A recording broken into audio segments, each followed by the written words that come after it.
Bonjour, alors aujourd'hui je voudrais commencer à aborder les templates dans Google Sheet et notamment le template To Do pour pouvoir créer une To-Do list. C'est toujours intéressant, donc on va voir comment est-ce que on peut créer des Google Sheets à partir d'un template.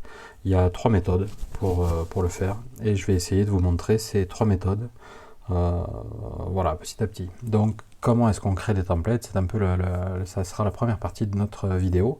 La deuxième partie de notre vidéo, c'est comment utiliser ces templates et pourquoi pourquoi est-ce qu'on voudrait utiliser des templates.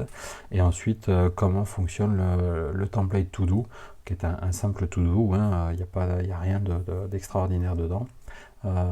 Néanmoins, on va voir comment on peut s'en servir et comment on peut le faire évoluer de façon à ce qu'il soit un peu plus utile et ce qui corresponde un peu plus à notre besoin.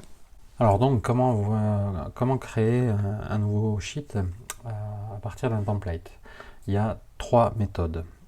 À partir du Drive, on a le bouton plus en haut. Le bouton plus en haut qui nous permet donc de créer un Google Sheet. Et quand on vient sur le sous-menu, on a la possibilité soit de créer un spreadsheet, donc une feuille blanche, vierge, ou bien à partir d'un template. Et donc on voit que Google Sheet va se lancer et nous proposer directement, nous proposer directement les différents templates auxquels nous avons accès. On verra la to-do list derrière. Ensuite, la seconde méthode, c'est à partir du Google Apps Launcher. Donc, on voit qu'il y a les différentes applications et on a le Google Sheet. À ce moment-là, Google va nous proposer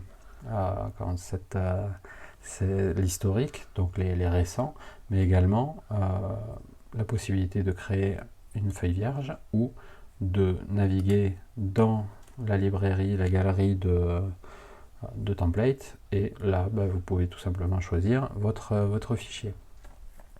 Et la dernière possibilité, et c'est à partir de là qu'on va travailler, c'est tout simplement quand on est déjà dans un sheet, on peut faire fichier, nouveau, spreadsheet et from a template, donc il va nous permettre d'accéder à la galerie directement.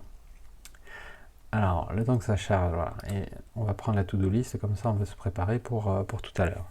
Alors, pourquoi est-ce qu'on voudrait avoir à utiliser les templates, hein? C'est ce que je vous ai dit au début de vidéo, c'est on va traiter le comment créer ces templates, donc comment créer ces sheets à partir des templates. Donc là, c'est ce qu'on vient de voir, les trois méthodes. Et donc maintenant, comment et pourquoi utiliser les templates. Alors, le premier... La première des raisons, elle est évidente, c'est un gain de temps. Là, voilà, mon template ici, il est créé, ça veut dire que là, j'ai tout de suite un fichier qui est exploitable et je peux dès à présent commencer à l'utiliser.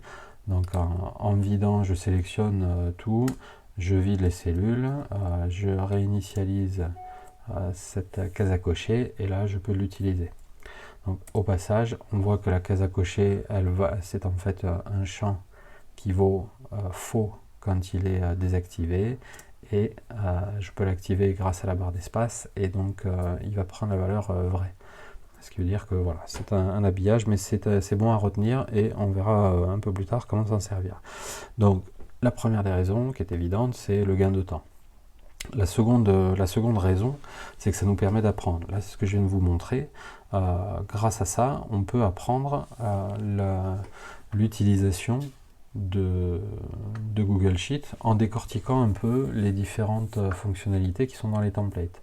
Donc là, ce qu'on a vu, c'est cette case à cocher. Alors, donc, on voit que c'est une zone qui prend la valeur vraie ou fausse, donc c'est ce qu'on appelle une zone booléenne. Et pour pouvoir la générer, en fait, c'est dans le menu insertion, case à cocher. Voilà. Et dans ce cas-là, la cellule qu'on va sélectionner, on va pouvoir lui insérer une case à cocher. Tac, voilà. Si on ne veut pas Si on ne veut pas que ce soit juste une cellule mais toute la colonne, ben on sélectionne toute la colonne tout simplement.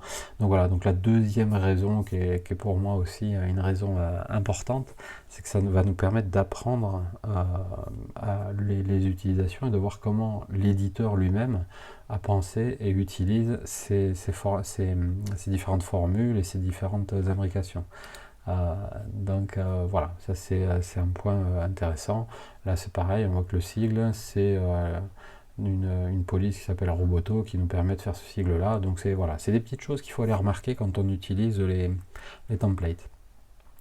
Ensuite, bah voilà, si on commence à décortiquer, enfin à utiliser, à voir la dernière raison qui pour moi est importante, c'est que à partir d'un template, on a capacité à le faire évoluer très rapidement pour correspondre tout à fait à notre besoin.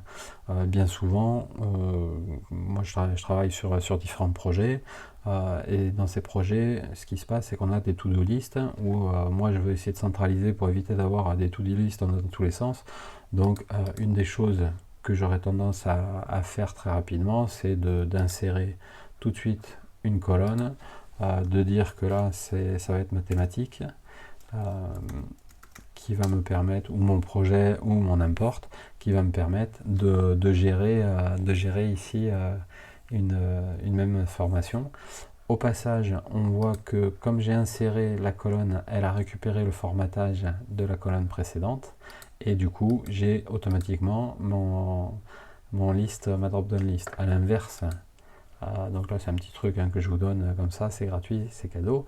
À l'inverse, si je me mets ici, j'ai pas le champ, j'ai pas la drop-down list qui se met en place, j'ai pas le filtre qui se met en place par défaut. Donc il faudra que je le fasse. Donc c'est des petits trucs qui peuvent vous servir et qui peuvent vous permettre d'aller vraiment très vite quand vous travaillez. Et c'est un peu quand même le but du jeu, d'utiliser un ordinateur en général, c'est pour automatiser les actions et essayer d'aller très vite. Donc voilà le pourquoi il faut utiliser les templates et s'en servir ou s'y référer de temps en temps pour aller essayer de regarder comment ça marche. Donc comment est-ce que fonctionne cette to-do list? Donc il y a une case à cocher qui nous permet de dire est-ce que oui ou non j'ai fait mon action. La date, alors moi je vais l'utiliser comme une date de planification, donc admettons on va dire que c'est pour le 3 avril. Donc là, faites attention, si vous êtes en anglais, les dates sont au format anglais. Si vous êtes en français, les dates sont en format français. Rappelez-vous, c'est dans Fichier, Propriété de la feuille. Et tiens, je suis passé en anglais, il s'est passé quelque chose. C'est parce que j'ai utilisé, c'est peut-être le template, donc ça c'est intéressant. Il faudra que je creuse et je vous alerterai, je vous mettrai un petit commentaire dans le commentaire de la vidéo. Donc je vais me remettre comme ça va bien. Alors moi, nous ici, on est en +1 GMT. Est-ce qu'on voit Paris, tac tac, Berlin, Amsterdam, Budapest. On va pas avoir si Madrid, Paris. Voilà, c'est toujours mieux. Et le langage, on est toujours en français. C'est toujours un truc qui est un peu aléatoire. J'ai toujours pas trouvé la réponse exacte. Si vous l'avez, n'hésitez pas à la mettre dans le commentaire. Voilà, donc je sauvegarde. Ça a rechargé ma page. Tac. Donc normalement ici, ce que je voulais moi, c'était donc le 30420. Voilà. Donc lui, il me l'affiche au format anglais parce qu'il doit l'avoir toujours en format anglais ici. Alors, tac, date et time. Pardon, je me suis raté. Nombre. Date time hors format, pardon. Date and time, au passage, je vous montre. Alors, je veux pas du tout les heures, les minutes, les secondes. Donc ça, on va l'effacer. Jour, mois, année, ok. Par contre, je ne le veux pas en display. Donc ça, on va le supprimer. Et voilà, ici, on va s'insérer un jour. Voilà, l'abréviation. Bon, il a décidé de m'agacer. Alors, ça on va le diléter. On va inverser les deux. Voilà. Ici mardi, ici le 05, slash, et on insère le mois. Voilà. Au passage, vous avez vu comment utiliser. Voilà. Et comme ça, hop, j'agrandis un peu ma date. Voilà. J'ai ma date ici, mathématiques, etc. Et donc, ce que fait cette... bon, là ici, on s'en fiche un peu. Et ma tâche, voilà. Simplement histoire d'avoir quelque chose. Donc, et ici, on voit que on a une formule qui va nous permettre de compter si dans la colonne A, il y a des cases à cocher qui sont validées et qui concatenent, donc il fait un texte et qui va compter les cellules non vides de la colonne D et qui va marquer complété. Donc en gros, dans la colonne D, ça va me permettre de comptabiliser le nombre de tâches de ma to-do list et dans ma colonne A, le nombre de tâches effectuées. Et ce qui me permet d'avoir ce rapport. Donc ça, c'est très intéressant de voir comment Google utilise un cas d'utilisation des formules concatenate, countif et counta. Et donc là, je coche et donc je vois qu'automatiquement la cellule s'est grisée, le texte est passé en rayé. Donc qu'est-ce que c'est que ça? C'est tout simplement un formatage conditionnel. Donc on va pouvoir aller le regarder, ce qui nous permet d'apprendre le formatage conditionnel. Donc on voit que ça s'applique à toute la feuille A à D, que c'est une formule de calcul qui est utilisée et qui simplement va vérifier si la colonne A est cochée. Alors là, j'ai un $A, ce qui veut dire que c'est toute la colonne A, et le fait que ce soit sur du 4 fait que quand je suis positionné sur cette ligne-là, c'est cette ligne-là qui est vraie. Et donc là, du coup, cette mécanique-là, on va s'en servir pour rajouter une petite fonctionnalité qui est sympa, qui va permettre d'identifier si on est en retard ou pas dans l'activité. Donc on va simplement utiliser la même mécanique. Donc je la réaffiche, on voit que ça s'applique sur toute la plage de cellules et que c'est une formule voilà, qui nous permet d'appliquer un formatage. Donc malheureusement on ne peut pas copier une règle existante, donc on va en ajouter une autre et on va faire pareil, on va dire que ça s'applique à toute la plage. Donc je vais sélectionner l'intégralité de mon tableau là, voilà, tac, donc on voit que par défaut ils ont été jusqu'à 50 lignes. Je fais OK, donc je le laisse en formule en valeur relative, ce qui fait que si j'ajoute des cellules, ça va automatiquement, enfin des rangs, ça va automatiquement rentrer. Et donc je vais faire une formule moi également. Donc j'ai vu que ça commençait par égal, et puis je vais taper ma formule. Donc ce que je veux rajouter comme fonctionnalité, c'est que la date se mette en rouge si jamais j'ai dépassé la date. Donc là, ça veut dire que je veux que ma colonne A ne soit pas activée, donc ça veut dire que la colonne A doit être égale à fausse. Je veux que la date dans la colonne date soit inférieure à la date d'aujourd'hui, strictement inférieure on va dire, et que j'ai bien une date de renseigner, sinon on va voir que ça colorie tout. Donc on va le faire par étapes, et pour démarrer cette formule, on va dire « et », parce que j'ai énuméré différents critères. Alors j'avais vu tout à l'heure que c'était A4, eux ils avaient mis true, mais moi ce que je veux c'est faux, puisque je veux que ce soit vide, je veux uniquement les valeurs qui ne sont pas encore faites, et je veux que la colonne, donc là je vais faire pareil, $B4, donc la colonne B soit inférieure à la date du jour. Et comme dans la plupart des tableurs, la date du jour c'est today.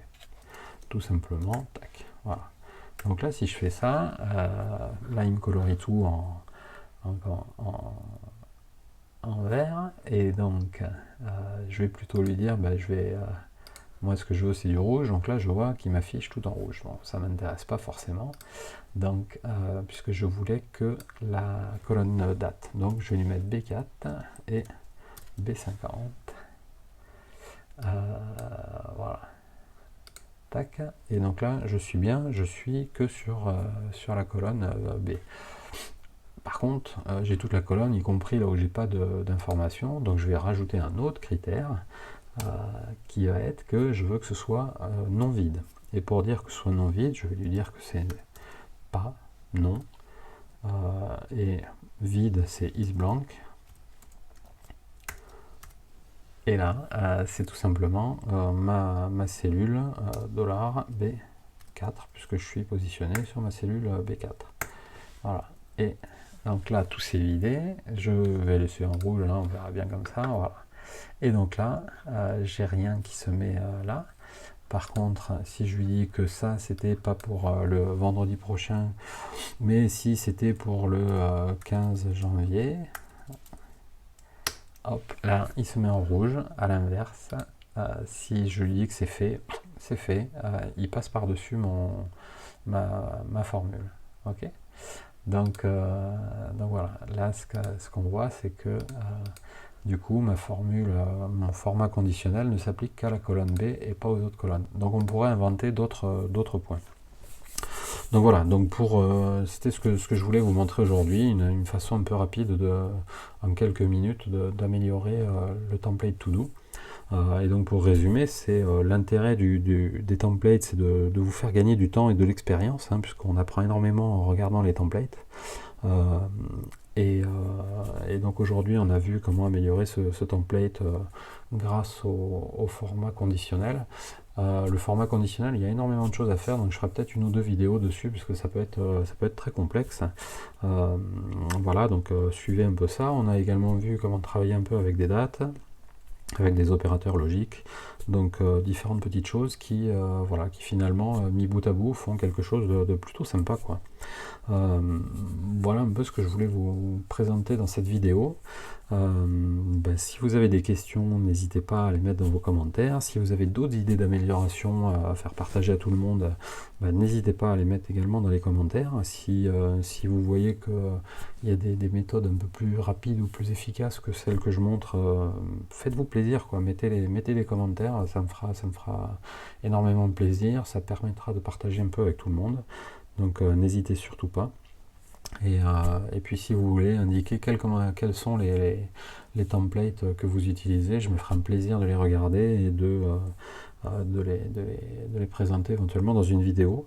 Voilà, donc surtout n'hésitez pas à commenter, n'hésitez pas à vous abonner à cette chaîne, à liker les vidéos qui vous plaisent, à m'indiquer quelles sont les vidéos qui vous plaisent pas et pourquoi, et je ferai en sorte d'évoluer aussi, puisque c'est un peu un des objectifs de cette chaîne, c'est de faire en sorte que tout le monde puisse évoluer.